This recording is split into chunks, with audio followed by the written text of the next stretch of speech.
أعوذ بالله من الشيطان الرجيم. بسم الله الرحمن الرحيم. سبحان الذي أسرى بعبده ليلا من المسجد الحرام إلى المسجد الأقصى الذي باركنا حوله لنريه من آياتنا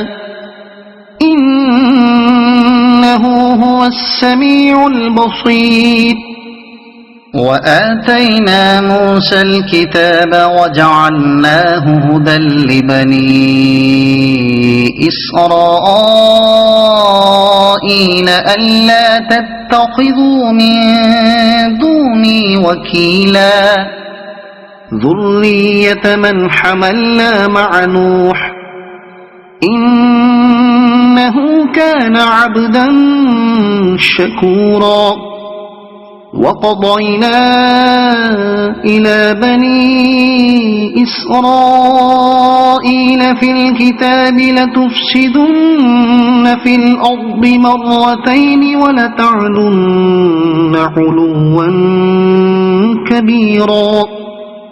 فإذا جاء وعد أولاهما بعثنا عليكم عبادا لنا أولي بأس شديد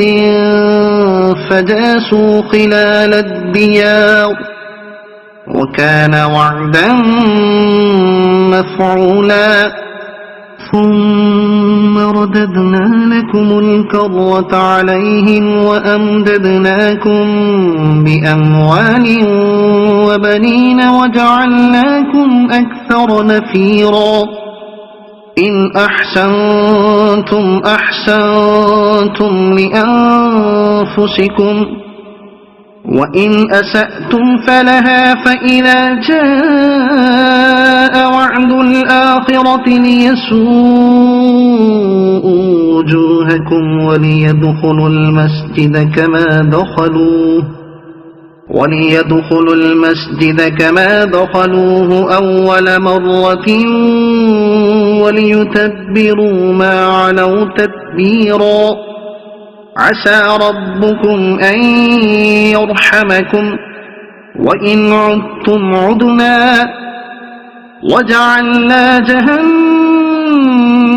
للكافرين حصيرا. إن هذا القرآن يهدي للتي هي أقوم ويبشر المؤمنين الذين يعملون الصالحات أن لهم أجرا كبيرا وأن الذين لا يؤمنون بالآخرة أعتدنا لهم عذابا أليما. ويدعو الإنسان بالشر دعاءه بالخير وكان الإنسان عجولا. وجعلنا الليل والنهار آيتين فمحونا آية الليل وجعلنا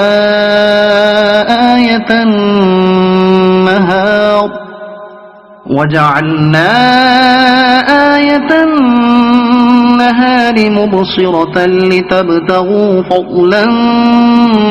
من ربكم ولتعلموا عدد السنين والحساب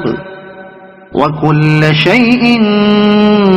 فصلناه تفصيلا. وكل إنسان ألزمناه طائره في عنقه ونخرج له يوم القيامة كتابا يلقاه منشورا. اقرأ كتابك كفى بنفسك اليوم عليك حسيبا. من اهتدى فإنما يهتدي لنفسه ومن ضل فإنما يضل عليها ولا تزر وازرة وزر أخرى وما كنا معذبين حتى نبعث رسولا وإذا أردنا أن نهلك قرية أمرنا متر فيها ففسقوا فيها فحق عليها القول فدمرناها تدميرا وكم أهلكنا من القرون من بعد نوح وكفى بربك بذنوب عباده خبيرا بصيرا من كان يريد العاجلة عجلنا له فيها ما نشاء لمن نريد ثم جعلنا له جهنم يصلاها مذموما مدحورا ومن أراد الآخرة وسعى لها سعيها وهو مؤمن فأولئك كان سعيهم مشكورا كلا نمد هؤلاء وهؤلاء من عطاء ربك وما كان عطاء ربك محظورا انظر كيف فضلنا بعضهم على بعض وللآخرة أكبر درجات وأكبر تفضيلا لا تجعل مع الله إلها آخر فتقعد مذموما مخذولا وقضى ربك ألا تعبدوا إلا إياه وبالوالدين إحسانا إما يبلغن عندك الكبر أحدهما أو كلاهما فلا تقل لهما أف ولا تنهرهما وقل لهما قولا كريما واخفض لهما جناح الذل من الرحمة وقل رب ارحمهما كما ربياني صغيرا ربكم أعلم بما في نفوسكم إن تكونوا صالحين فإنه كان للأوابين غفورا وآت ذا القربى حقه والمسكين وابن السبيل ولا تبذر تبذيرا إن المبذرين كانوا إخوان الشياطين وكان الشيطان لربه كفورا وإما تعرضن عنهم ابتغاء رحمة من ربك ترجوها فقل لهم قولا ميسورا ولا تجعل يدك مغلولة إلى عنقك ولا تبسطها كل البسط فتقعد ملوما محسورا إن ربك يبسط الرزق لمن يشاء ويقدر إنه كان بعباده خبيرا بصيرا ولا تقتلوا أولادكم خشية إملاق نحن نرزقهم وإياكم إن قتلهم كان خطأ كبيرا ولا تقربوا الزنا إنه كان فاحشة وساء سبيلا ولا تقتلوا النفس التي حرم الله إلا بالحق ومن قتل مظلوما فقد جعلنا لوليه سلطانا فلا يسرف في القتل إنه كان منصورا ولا تقربوا مال اليتيم إلا بالتي هي أحسن حتى يبلغ أشده وأوفوا بالعهد إن العهد كان مسؤولا وأوفوا الكيل إذا كلتم وزنوا بالقسطاس المستقيم ذلك خير وأحسن تأويلا ولا تقف ما ليس لك به علم إن السمع والبصر والفؤاد كل أولئك كان عنه مسؤولا ولا تمش في الأرض مرحا إنك لن تخرق الأرض ولن تبلغ الجبال طولا كل ذلك كان سيئه عند ربك مكروها ذلك مما أوحى إليك ربك من الحكمة ولا تجعل مع الله إلها آخر فتلقى في جهنم ملوما مدحورا أفأصفاكم ربكم بالبنين واتخذ من الملائكة إناثا إنكم لتقولون قولا عظيما ولقد صرفنا في هذا القرآن ليذكروا وما يزيدهم إلا نفورا قل لو كان معه آلهة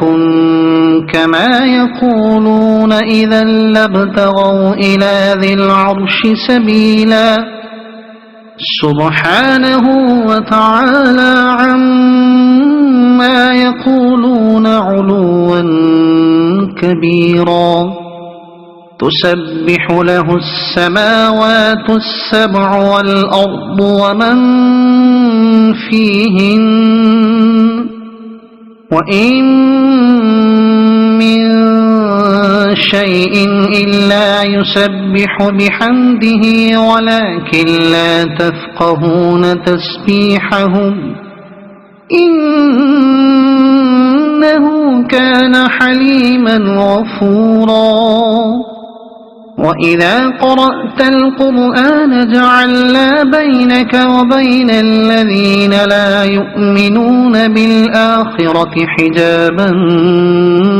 مستورا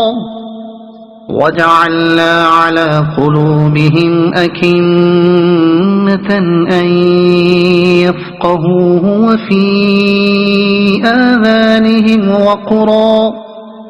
وإذا ذكرت ربك في القرآن وحده ولوا على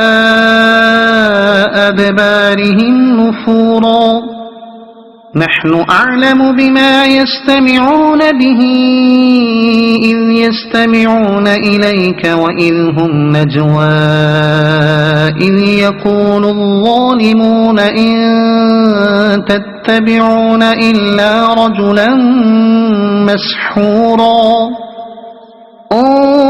فانظر كيف ضربوا لك الأمثال فضلوا فلا يستطيعون سبيلا وقالوا أئذا كنا عظاما ورفاتا أئنا لمبعوثون خلقا جديدا قل كونوا حجارة أو حديدا أو خلقا مما يكبر في صدوركم فسيقولون من يعيدنا قل الذي فطركم أول مرة فسينغضون إليك رؤوسهم ويقولون متاه قل عسى أن يكون قريبا يوم يدعوكم فتستجيبون بحمده وتظنون إن لبثتم إلا قليلا وقل لعبادي يقولوا التي هي أحسن إن الشيطان ينزغ بينهم إن الشيطان كان للإنسان عدوا مبينا ربكم أعلم بكم إن يشأ يرحمكم أو إن يشأ يعذبكم وما أرسلناك عليهم وكيلا وربك أعلم بمن في السماوات والأرض ولقد فضلنا بعض النبيين على بعض وآتينا داود زبورا قل ادعوا الذين زعمتم من دونه فلا يملكون كشف الضر عنكم ولا تحويلا أولئك الذين يدعون يبتغون إلى ربهم الوسيلة أيهم أقرب ويرجون رحمته ويخافون عذابه إن عذاب ربك كان محظورا وإن من قرية إلا نحن مهلكوها قبل يوم القيامة أو معذبوها عذابا شديدا كان ذلك في الكتاب مسطورا وما منعنا أن نرسل بالآيات إلا أن كذب بها الأولون وآتينا ثمود الناقة مبصرة فظلموا بها وما نرسل بالآيات إلا تخويفا وإذ قلنا لك إن ربك أحاط بالناس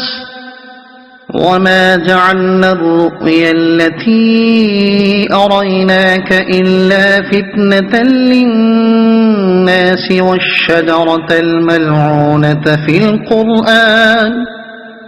ونخوفهم فما يزيدهم إلا طغيانا كبيرا وإذ قلنا للملائكة اسجدوا لآدم فسجدوا إلا إبليس قال أأسجد لمن خلقت طينا قال أرأيتك هذا الذي كرمت علي لئن أخرتني إلى يوم القيامة لأحتنكن ذريته إلا قليلا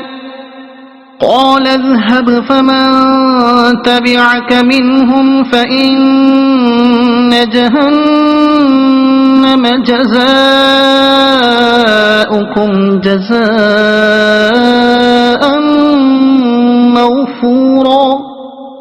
واستفزز من استطعت منهم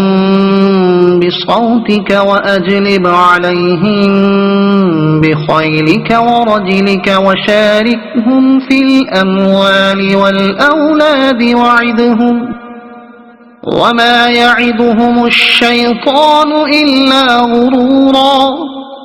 إن عبادي ليس لك عليهم سلطان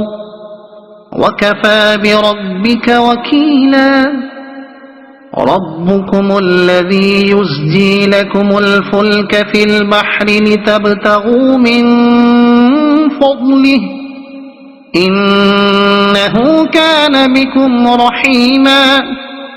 وإذا مسكم الضر في البحر ضل من تدعون إلا إياه فلما نجاكم إلى البر أعرضتم وكان الإنسان كفورا أفأمنتم أن يخسف بكم جانب البر أو يرسل عليكم حاصبا ثم لا تجدوا لكم وكيلا أم أمنتم أن يعيدكم فيه تارة أخرى فيرسل عليكم قاصفا من الريح فيغرقكم بما كفرتم ثم لا تجدوا لكم علينا به تبيعا ولقد كرمنا بني آدم وحملناهم في البر والبحر ورزقناهم من الطيبات وفضلناهم على كثير ممن خلقنا تفضيلا يوم ندعو كل أناس بإمامهم فمن أوتي كتابه بيمينه فأولئك يقرؤون كتابهم ولا يظلمون فتيلا وما كان في هذه أعمى فهو في الآخرة أعمى وأضل سبيلا وإن كادوا ليفتنونك عن الذي أوحينا إليك لتفتري علينا غيره وإذا لاتخذوك خليلا ولولا أن ثبتناك لقد كدت تركن إليهم شيئا قليلا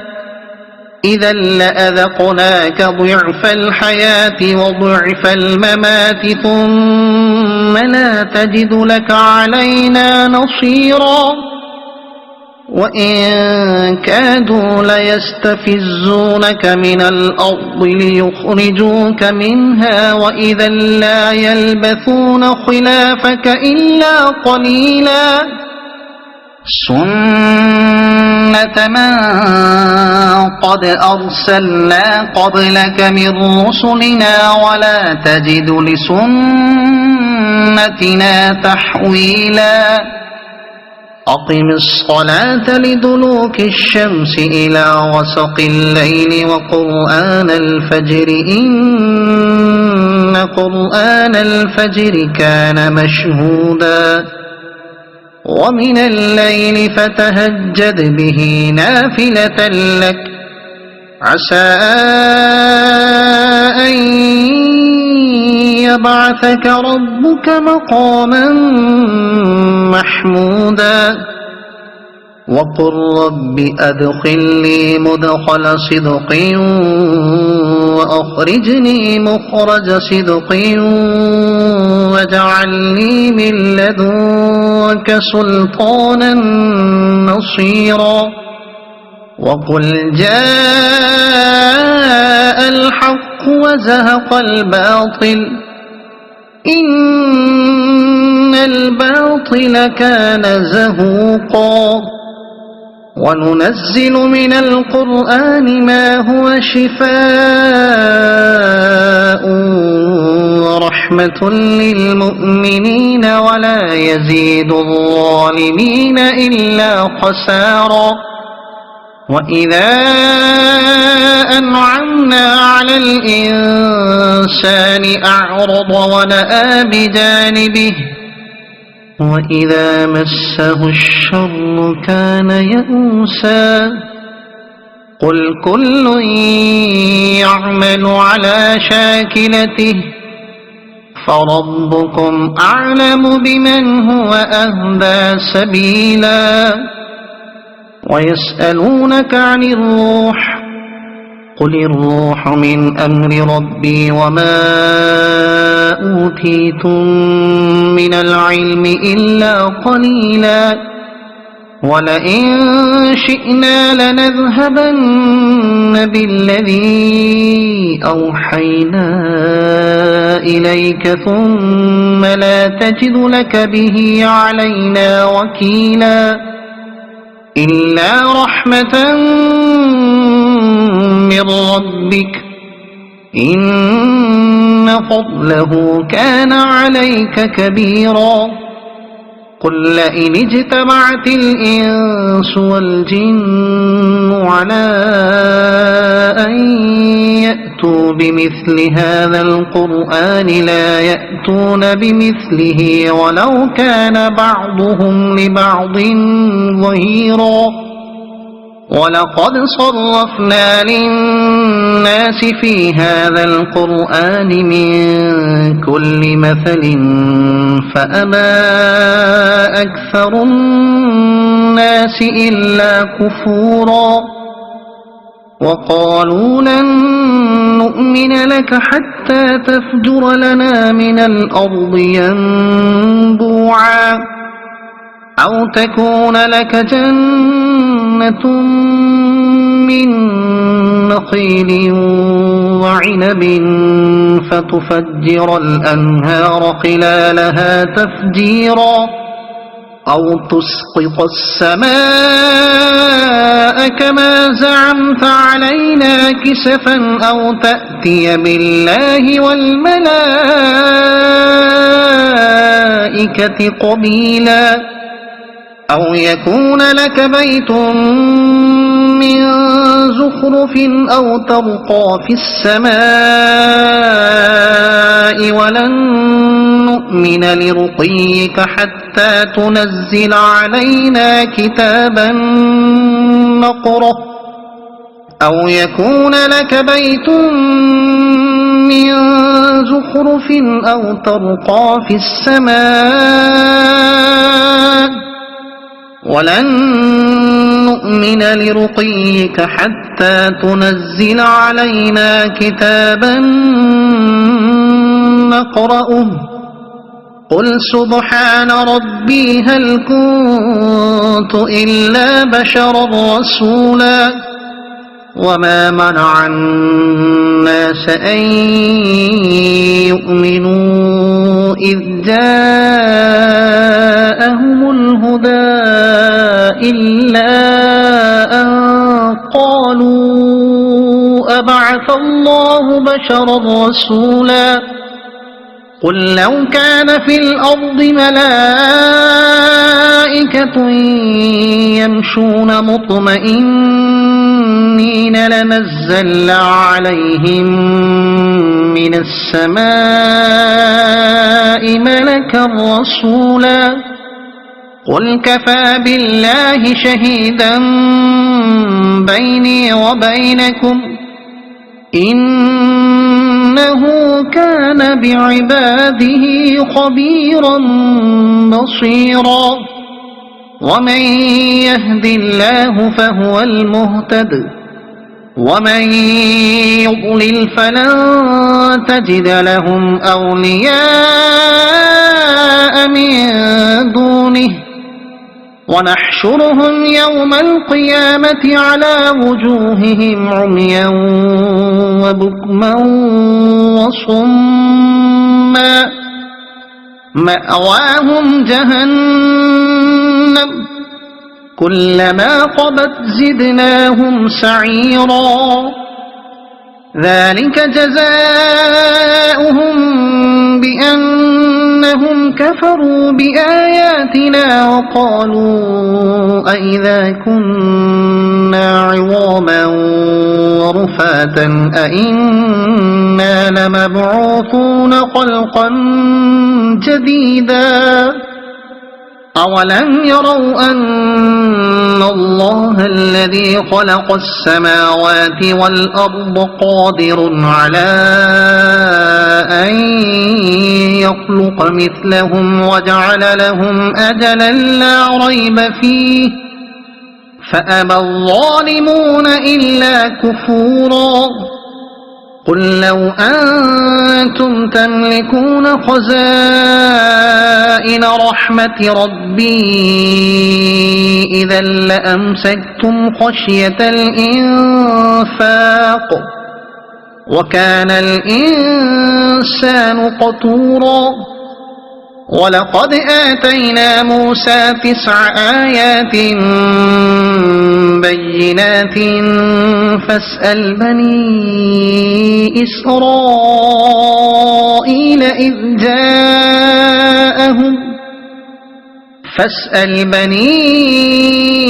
إسرائيل إذ جاءهم فقال له فرعون إني لأظنك يا موسى مسحورا قال لقد علمت ما أنزل هؤلاء إلا رب السماوات والأرض بصائر وإني لأظنك يا فرعون مثبورا فأراد أن يستفزهم من الأرض فأغرقناه ومن معه جميعا وقلنا من بعده لبني إسرائيل اسكنوا الأرض فإذا جاء وعد الآخرة جئنا بكم لفيفا وبالحق أنزلناه وبالحق نزل وما أرسلناك إلا مبشرا ونذيرا وقرآنا فرقناه لتقرأه على الناس على مكث ونزلناه تنزيلا قل آمنوا به أو لا تؤمنوا إن الذين أوتوا العلم من قبله إذا يتلى عليهم يخرون للأذقان سجدا ويقولون سبحان ربنا إن كان وعد ربنا لمفعولا ويخرون للأذقان يبكون ويزيدهم خشوعا قل ادعوا الله أو ادعوا الرحمن أيما تدعوا فله الأسماء الحسنى ولا تجهر بصلاتك ولا تخافت بها وابتغ بين ذلك سبيلا وقل الحمد لله الذي لم يتخذ ولدا ولم يكن له شريك في